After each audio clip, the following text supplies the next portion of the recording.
Gracias por regresar. Thank you for coming back.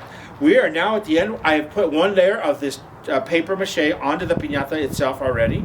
I covered it all in one direction, then I did a couple around the other side.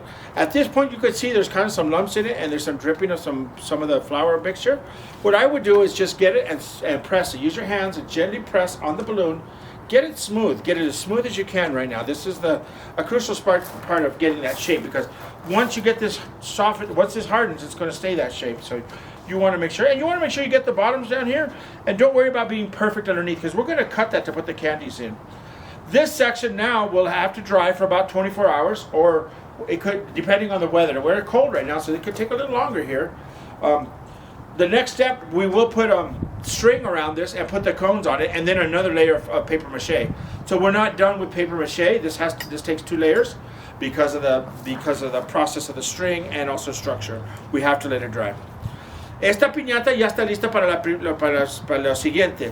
Ahorita nomás lo que estamos haciendo es tallando todo lo de afuera para tumbarle todas las horitas que están sacaditas y moviendo toda la harina que está suelta nomás.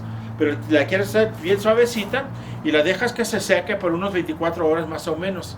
Al siguiente paso le vamos a poner un hilo y le vamos a poner los conos para hacer la estrella, y luego le vamos a poner más de este paper mache, pero a la siguiente tanda. Pero por mientras ahorita le vamos a esperar unas 24 horas y para que se seque y a seguir el proyecto de aquí. Gracias.